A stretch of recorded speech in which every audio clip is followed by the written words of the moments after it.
Olá, gente. Hoje nós vamos falar do sistema circulatório. O mais eficiente mecanismo de transporte conhecido. Ele é o responsável por transportar todas as substâncias dentro do nosso organismo. E nós temos que começar falando da principal estrutura do sistema circulatório, que é o coração.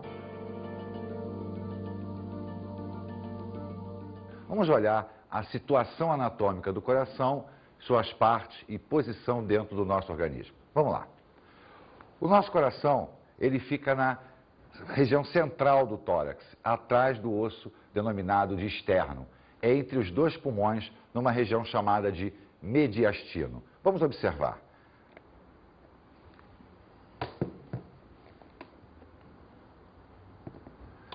Então, reparem, o coração está na região central do tórax, entre os dois pulmões, na área do mediastino, na região divisória entre o tórax e o abdômen, né? Em cima do músculo diafragma.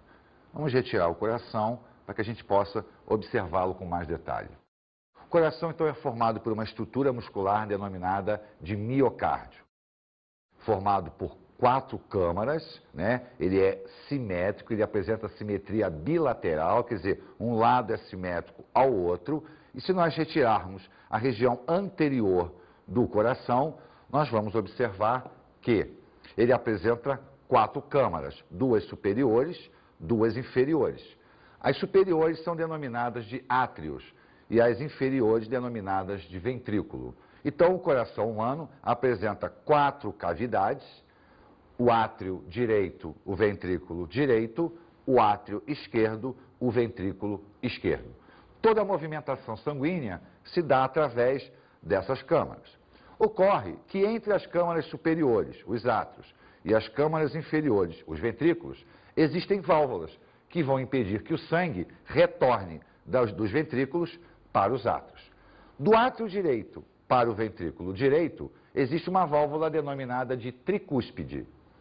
Entre o átrio esquerdo e o ventrículo esquerdo, uma válvula denominada bicúspide, mais popularmente conhecida como válvula mitral.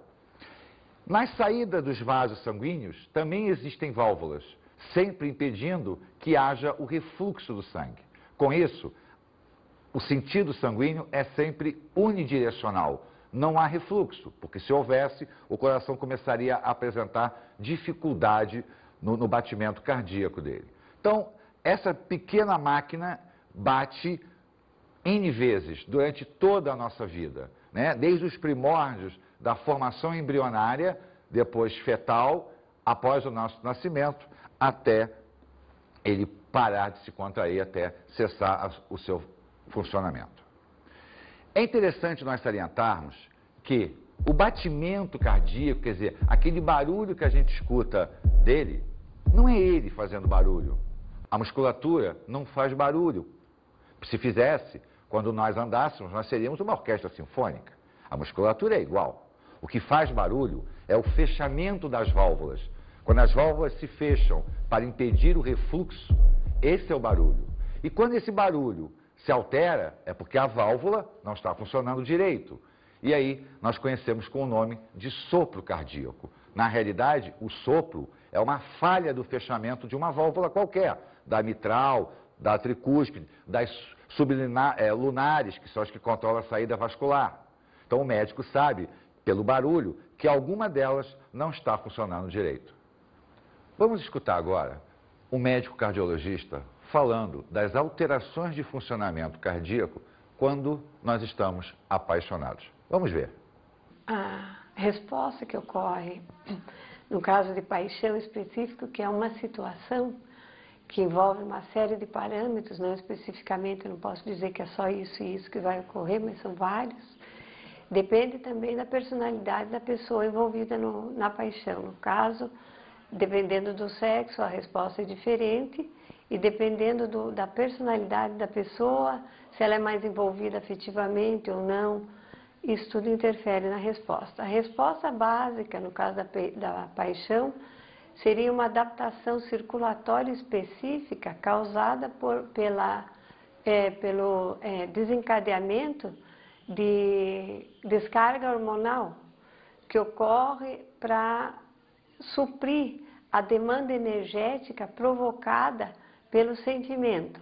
Então, é uma sensação física altamente, no caso, provocante, que faz com que haja uma descarga hormonal de todos os hormônios envolvidos numa resposta de alerta. Então, a pessoa causa o seguinte: eu descarrego no meu sangue adrenalina, noradrenalina, epinefrina, cortisol, serotonina, todas as substâncias envolvidas nessa atitude de alerta do organismo. Quer dizer, eu vou deixar meu corpo pronto para agir nesse sentido.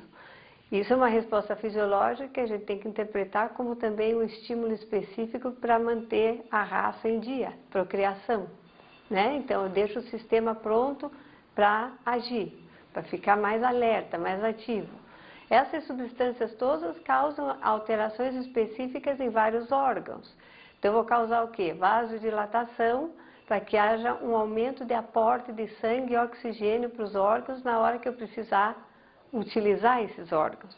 Vai haver um aumento da frequência cardíaca e um aumento da pressão arterial, que são secundárias ao aumento da demanda circulatória. Então, a pessoa sente o coração bater mais rápido e sente que fica assim, alta, extasiada, justamente causada pela secreção de outros hormônios, por exemplo, a serotonina e a endorfina. Esses hormônios, inclusive, se mantêm e a pessoa sente que está mais leve. Isso dá essa sensação de prazer, que são substâncias justamente que interferem no sistema límbico do cérebro e que dão essa sensação de bem-estar, entende? Então, essas alterações cardíacas, circulatórias, são basicamente para colocar a pessoa numa situação de maior demanda, de eventualmente ela ter, por exemplo, um envolvimento sexual, em que ela vai utilizar todas essas alterações. Bem, nós sabemos que as alterações emocionais acabam interferindo no funcionamento cardíaco. Isso porque todo o sistema automático, seja ele circulatório, respiratório, urinário, ele depende do funcionamento do nosso chamado sistema nervoso autônomo, muito ligado ao sistema nervoso central. Então, as emoções interferem fundamentalmente na frequência cardíaca, no nosso dia a dia, no nosso funcionamento orgânico. Vamos falar agora dos vasos sanguíneos. Vamos dar uma olhada inicialmente aqui na nossa modelo. Nós observamos que existem vasos pintados de azul e de vermelho. Na realidade, essa nomenclatura aqui é para demonstrar a diferença de sangue, um com maior concentração de oxigênio, lembra? Do sangue arterial, pressão parcial de oxigênio alta, e o venoso, pressão parcial de gás carbônico alta. Porém, existem 3 tipos de vasos básicos: as artérias, as veias e os capilares, e 2 ramificações, as arteríolas e as vênulas. O que significa cada uma delas? As artérias são vasos sanguíneos de parede muscular bem grossa, que tem a função de levar o sangue do coração para qualquer parte do corpo. Então, a artéria é o vaso sanguíneo que afasta o sangue do coração. Por outro lado, a veia é o vaso de retorno, é aquele que vai trazer o sangue de volta para o coração.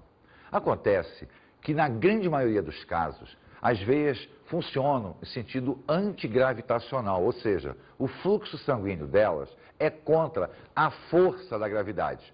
Por esta razão, as veias possuem válvulas internas que impedem o refluxo do sangue, mantendo sempre esse sangue no sentido unidirecional, do corpo para o coração.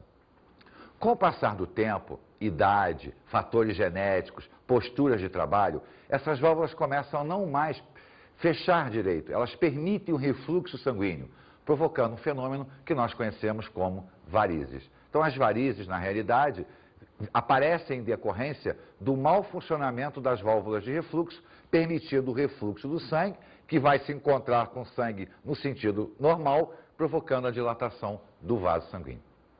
O capilar é o elo de ligação entre o sistema arterial e o sistema venoso. É através do capilar que ocorre a troca entre o sangue, as células e o sangue.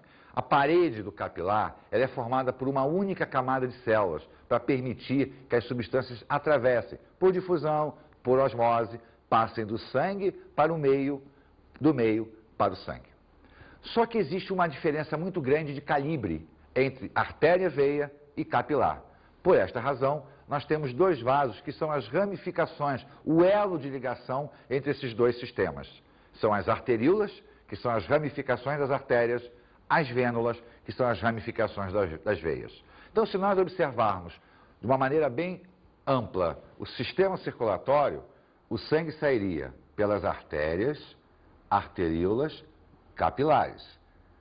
Capilares, vênulas, veias, de volta ao coração. Ou seja, o nosso sistema ele é fechado. O sangue circula apenas dentro dos vasos sanguíneos.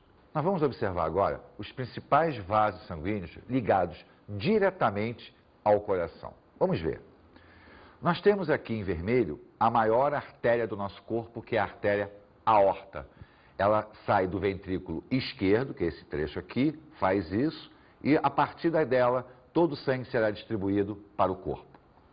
Esse outro grande vaso azul aqui é a veia cava, que recolhe o sangue proveniente do corpo.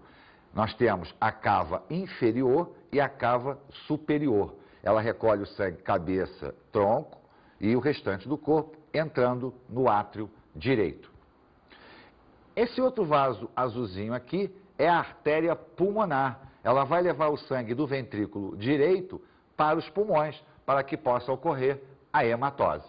Feita a hematose, o sangue retorna ao átrio esquerdo através das veias pulmonares. Vamos dar uma olhada em detalhe.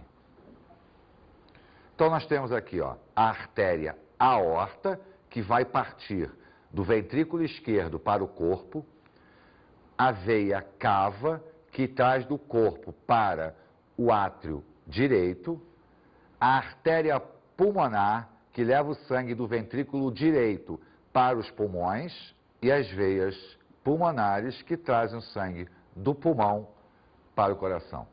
Observe que nós sempre aprendemos que a artéria carrega sangue rico em oxigênio e veia carrega sangue rico em gás carbônico. Aqui está a prova de que isso não é verdade. Essa artéria aqui está levando um sangue com alta pressão de CO2 para que ocorra a hematose. E essas veias aqui estão trazendo um sangue com alta pressão de O2 de volta da hematose.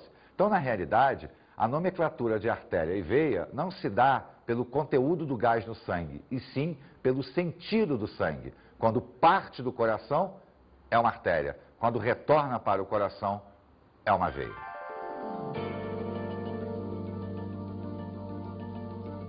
Vamos falar agora sobre a fisiologia cardíaca, ou seja, como o nosso coração funciona para que mantenha sempre o sangue circulando pelo nosso corpo.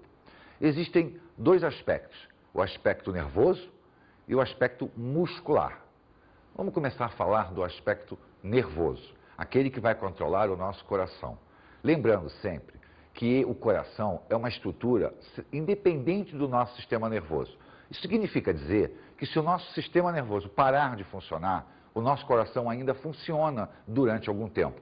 É o que nós chamamos de morte cerebral e morte cardíaca. Então o cérebro, ele pode parar de funcionar porque o nosso coração assume o controle automático da situação. Vamos observar aqui no nosso modelo.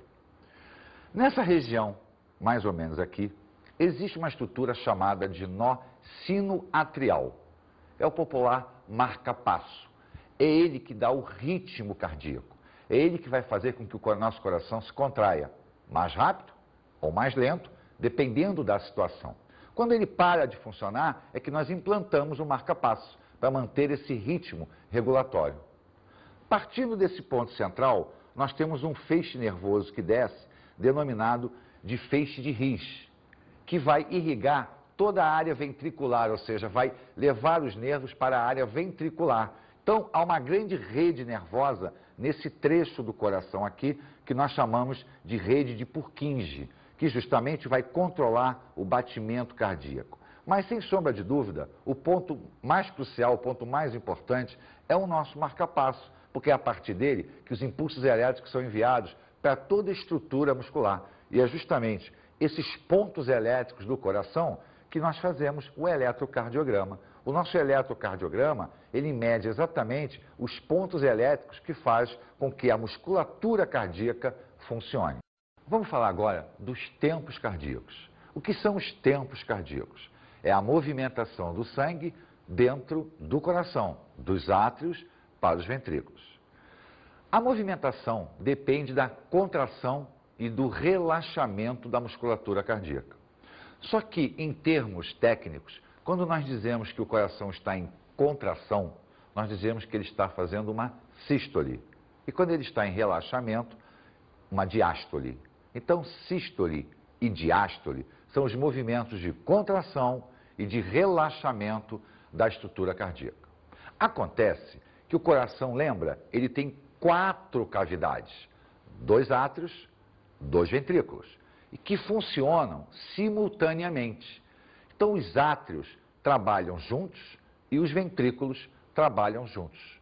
Quando os átrios se contraem, os ventrículos relaxam. Quando os ventrículos se contraem, os átrios relaxam.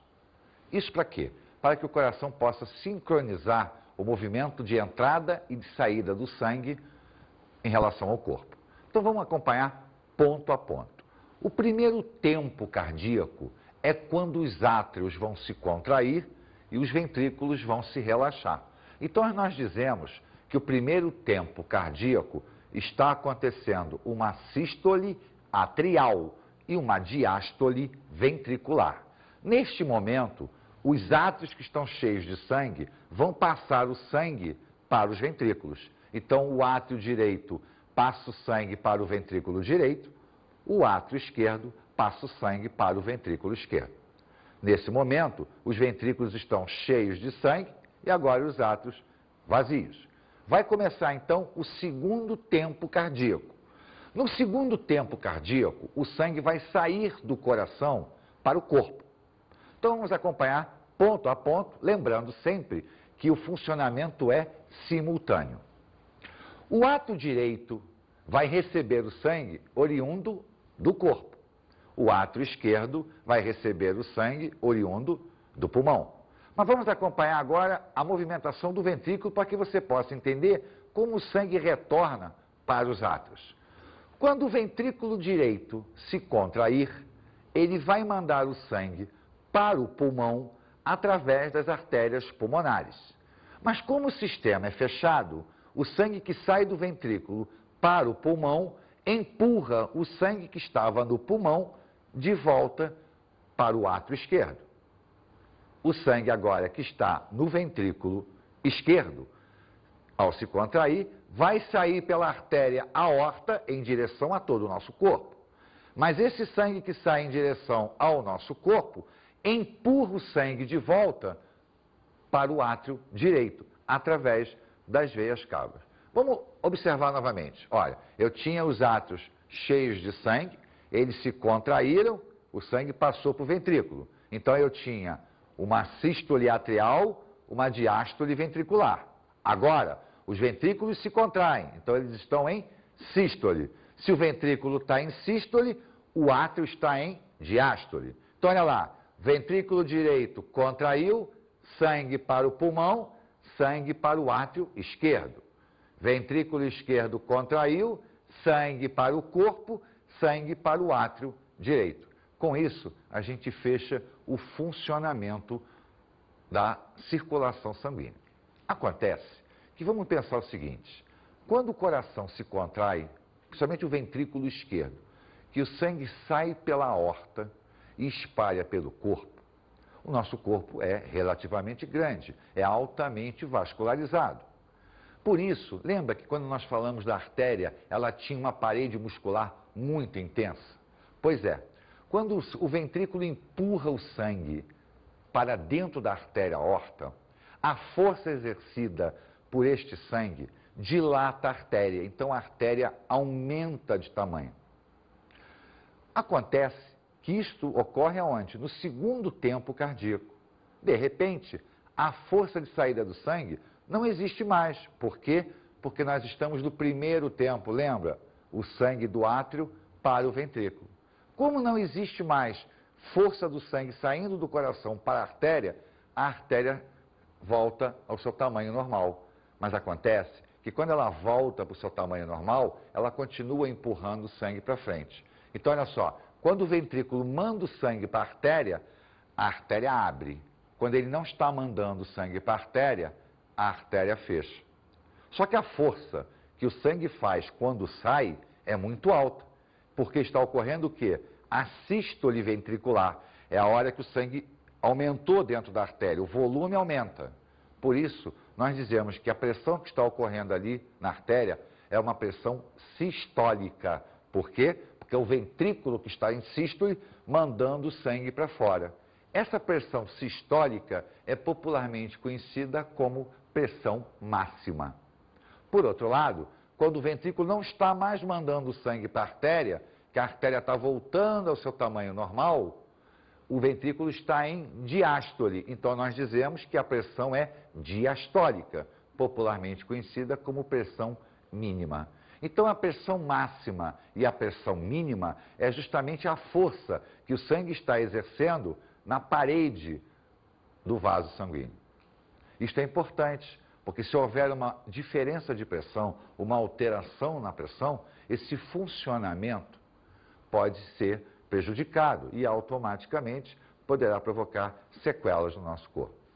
Vamos escutar uma enquete que foi feita com as pessoas, perguntando a elas se elas conhecem alguém que tem pressão alta, se elas já souberam de pessoas ou conhecem pessoas que faleceram em virtude dessa pressão.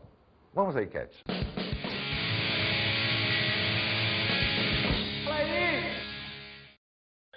Algum de vocês conhece alguém que sofre de pressão alta ou teve algum tipo de doença cardíaca? Não, não conheço. Você? Meu pai. Pai? Sim, Tem pressão alta? tinha. Agora melhorou. Qual a idade dele? 51. Sabe dizer o que é que causa a pressão alta? Não. Da comida salgada, sedentarismo, colesterol, gordura. Posso ver se você está com a pressão em dia? Pode. Vamos fazer um teste? Sou o mocó, sou o mocó, sou o mocó. Sou o mocó, sou o mocó, sou o mocó, sou o mocó. Você está com a pressão em dia, sabia? Sabia. A senhora conhece alguém que sofre de pressão alta? Eu. É. O que é que a senhora faz para controlar a sua pressão? Tomo aquele Verapamil. E os hábitos alimentares da senhora são saudáveis? Eu dou Cortou sal? cortei o sal, cortei um pouco o açúcar, né? E mais verduras, sou mais vegetariana do que carnívora. Mas está dando umas boas caminhadas? Caminho agora mesmo vim lá da universidade. Olha aí que bom. Continue assim que a senhora vai continuar a estar com a saúde em dia. Se ficar sedentária em casa só vendo TV, vai ficar com a saúde ruim. Tudo bem. Olha só.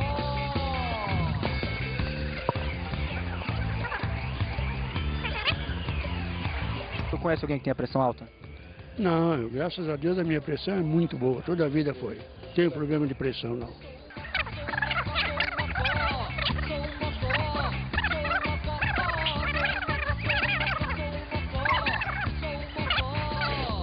Tá normal? Tá normal. Tá 12 por 8. Tá descendo um pouco, mas tá 12 por 8. Ah, mas tá boa, a minha pressão nunca foi alta e nunca foi baixa. Então que o senhor tá mantendo hábitos alimentares e uma vida saudável. Beleza, eu sigo o meu médico, eu sigo a minha nutricionista, não tem problema não. Continue assim, viu? Obrigado, senhor. Toda essa movimentação, ela acontece porque o coração se contrai, o coração relaxa. Esse contrair e esse relaxar, nós chamamos de frequência cardíaca. A frequência cardíaca, então, é a contagem de quantas sístoles vão ocorrer durante um minuto. Então, quando a gente diz assim, o coração está batendo 80 vezes por minuto, na realidade, nós estamos falando apenas da sístole ventricular. Por quê? Porque é aquela que a gente mede, que a gente coloca a mão no pulso, no pescoço, para pegar o batimento da carótida. Então, quando a gente mede a frequência cardíaca, se nós pararmos para pensar, na realidade, o nosso coração já trabalhou o dobro. Por que o dobro? Porque como nós só estamos contando a sístole ventricular, em momento nenhum se pensou na sístole atrial, que é a hora que ele para de bater para a gente. Quando você conta o batimento, que ele bate e para, na realidade ele não parou de bater. O ventrículo é que não está se contraindo, mas o átrio está se contraindo. Se nós observarmos o coração se contraindo, nós vamos ver que ele tem duas contrações, a sístole atrial, a sístole ventricular. Então ele bate compassadamente. Esse controle do batimento cardíaco, ele é chamado de frequência cardíaca. Bem, mas o coração, lembra, ele manda sangue para o pulmão para ocorrer hematose, manda sangue para o corpo. Então, para efeito de estudo, a circulação foi dividida em dois grandes momentos. O que nós chamamos de pequena circulação ou circulação pulmonar e a grande circulação ou circulação sistêmica. A pequena circulação é aquela que vai levar o sangue do coração para o pulmão, do pulmão para o coração. Então, o trajeto. Nós temos o sangue no ventrículo direito, ele vai sair através das artérias pulmonares, vai para o pulmão, ocorre a hematose, volta pelas veias pulmonares, de volta para o átrio esquerdo. Essa é a circulação pulmonar. A circulação sistêmica é aquela que o sangue sai do ventrículo esquerdo, através da artéria aorta, vai para o corpo, retorna através das veias cavas para o átrio direito. Essa é a circulação sistêmica. Por quê? Porque ela está irrigando todo o nosso sistema orgânico. Acontece que essa movimentação sanguínea, ela vai ter uma finalidade. A finalidade de permitir ao nosso organismo receber gás respiratório, oxigênio, vindo do pulmão. Levar de volta para o pulmão o gás carbônico. Transportar nutrientes, retirar resíduo das células. Ou seja, fazer com que todas as substâncias sejam transportadas ou com a finalidade nutricional para as células, ou com a finalidade de retirar os resíduos e eliminar do nosso organismo. Mas como é feito isso? Nesse momento, entra em ação o capilar. É ele que vai permitir que as substâncias dentro do sangue saiam e cheguem às células. E as que estão nas células retornem para a corrente sanguínea. Esse processo se denomina edema fisiológico. Como as substâncias saem do sangue e chegam às células, como saem das células chegam ao sangue. Esse processo se dá através da rede capilar, que é uma rede muito fina e está bem próxima às nossas células. Se nós observarmos aqui, nós vamos ver que nesse esquema existem duas marcações interessantes, o capilar arterial e o capilar venoso. É bom salientar que não existe um capilar arterial ou um capilar venoso. Capilar é capilar. Essa classificação aqui é feita para que a gente possa entender aonde o capilar está ligado. Se ele está ligado à área arterial, o sangue proveniente das artérias e arteríolas, ou ele está conectado à área venosa, vênulas e veias. Com isso a gente pode entender o fluxo sanguíneo. Ele vai sempre entrar pelo lado arterial e sair pelo lado venoso. Acontece o seguinte, à medida que o sangue caminha da artéria, arteríola e capilar, o tamanho do vaso reduz. Consequentemente, à medida que eu reduzo o tamanho do vaso, a pressão do sangue dentro dele aumenta violentamente. E essa força que o sangue faz na parede do vaso sanguíneo é chamada de pressão hidrostática, que nós representamos por pH. Por outro lado, o sangue é uma mistura. Água, proteína, carboidratos, lembra do plasma? Pois é, se ele é uma mistura, ele tem o que nós chamamos de pressão osmótica, que é a capacidade de qualquer mistura em puxar água. Quanto maior a concentração daquela mistura, mais água ela vai puxar. Lembra da osmose? Então, quanto mais água ela puxa, maior a sua pressão osmótica, que nós chamamos de PO. Então, quando o sangue chega na área do capilar arterial, a pressão hidrostática dele é infinitamente maior do que a pressão osmótica. Isso faz com que 80% do plasma que penetra no capilar extravase, ou seja, saia do capilar inundando toda a área em volta dele. Essa inundação plasmática provocada pelo extravasamento do sangue é que nós chamamos de edema. Então, o edema é a inundação do tecido por plasma sanguíneo. Neste caso, ele é fisiológico. Por quê? Porque ele está ocorrendo para que o sangue, ao banhar os tecidos, permita que as células façam a troca. Porque o plasma, ao entrar em contato com a membrana plasmática, vai permitir a difusão, o transporte passivo, o ativo, a osmose. Então, haverá uma troca entre as células e o plasma que inundou essa região e o plasma e as células, vice-versa. Acontece o seguinte, quando o plasma saiu, óbvio, ficou um pouquinho de plasma aqui dentro e também ficaram os glóbulos sanguíneos, grandes proteínas que não passam pelos poros dos capilares. Só que o grande volume de água veio para fora. Então a concentração sanguínea aumentou violentamente. Não só a concentração sanguínea aumenta dentro do vaso, como a pressão hidrostática diminui. Por quê? Porque se está extravasando, se está saindo, a pressão vai caindo. Então o sangue, ao atingir a área venosa, ele terá a pressão hidrostática infinitamente menor do que na entrada. Mas, em compensação, a pressão osmótica será muito maior. Essa elevação da pressão osmótica atrai o plasma de volta. Então, ele retorna para dentro do sistema capilar.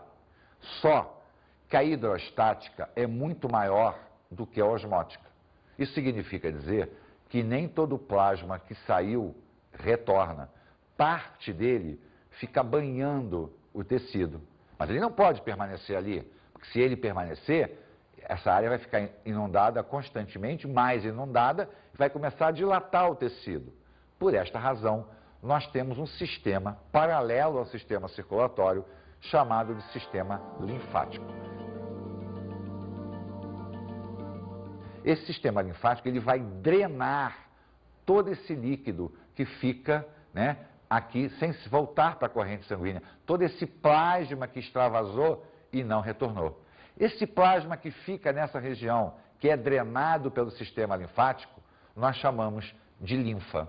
Então a linfa é um plasma clarinho, é clarinho, é branco, porque ele não tem hemácias, as hemácias ficaram dentro do sistema capilar, e ele vai ser drenado por uma vasta rede que percorre todo o nosso corpo.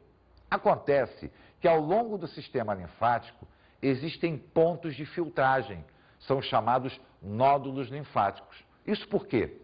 Porque partículas estranhas, bactérias, frações de células que morrem, são drenadas para esse sistema. Então ele vai filtrar todo esse plasma para depois devolver esse plasma à corrente sanguínea principal. Nós possuímos dois grandes troncos linfáticos que vão se conectar às chamadas veias subclávicas, que estão na área de cima do nosso ombro. Então ele vem recolhendo todo o plasma, filtrando tudo, filtrando a linfa, e depois devolve para a corrente sanguínea, restabelecendo o fluxo. Em determinados pontos do nosso corpo, nós temos uns nódulos linfáticos maiores, mais potentes, na região da virilha, na região da axila e no pescoço. Esses nódulos linfáticos são extremamente poderosos. Dentro deles existe uma série de células de defesa.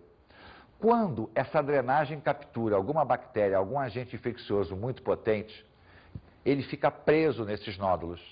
E para esses nódulos migram infinitas células de defesa e anticorpos.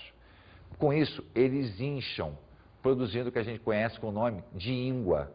A íngua, na realidade, é um aumento de um nódulo linfático por bloqueio de um agente patológico. Então, além de permitir que o sangue leve às células os nutrientes e os gases respiratórios, o sistema também limpa os tecidos, retirando resíduos existentes neles, patogênicos ou não, filtrando isso e devolvendo a circulação sanguínea normal. Vamos falar agora nas principais doenças cardiovasculares. A primeira, talvez a mais famosa, é a arteriosclerose. Que é isso que significa? É o inchaço, é a inflamação da artéria por depósito de gordura. Então a gordura penetra no sistema arterial cria um processo inflamatório e a luz arterial, quer dizer, a passagem do sangue, começa a ficar reduzida. A segunda, e não menos famosa, é a isquemia cerebral, popularmente conhecida como derrame. Na realidade, tá, você tem o aperto do vaso, tá, e interrupção do fluxo sanguíneo. Às vezes, um processo de hipertensão acaba provocando que esse vaso arrebente, o que a gente chama de acidente vascular cerebral. Mas não há dúvida que a doença do mundo moderno é o infarto do miocárdio. O infarto do miocárdio é provocado pela obstrução total ou parcial das artérias coronárias. As coronárias são aquelas artérias que nascem da aorta e vão alimentar o próprio músculo cardíaco. Porém, se nós pararmos para pensar, tudo isso é reflexo da elevação da pressão sanguínea, popularmente conhecida como pressão alta. Na realidade, é uma hipertensão arterial. Lembra da força que o sangue fazia na artéria? Pois é, na hipertensão, essa força se torna constante, o que acaba danificando o sistema capilar. Não o arterial, mas o capilar pode estourar, o que provoca mau funcionamento renal, cerebral e cardíaco. Vamos às nossas dicas de estudo.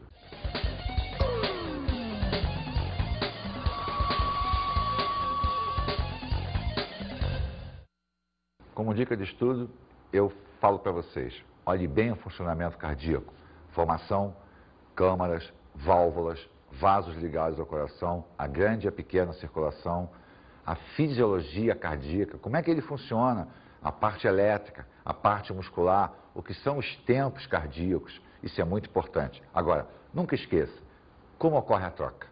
O edema fisiológico é de suma importância até para que você possa entender o porquê de existir o sistema circulatório. Ele vai mostrar para você como o sangue troca com as suas células.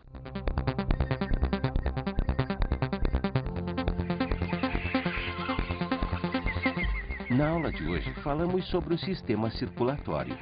Vimos toda a anatomia cardíaca, a vascularização cardíaca e sistêmica, falamos da fisiologia, funcionamento muscular e elétrico e a drenagem através do sistema linfático.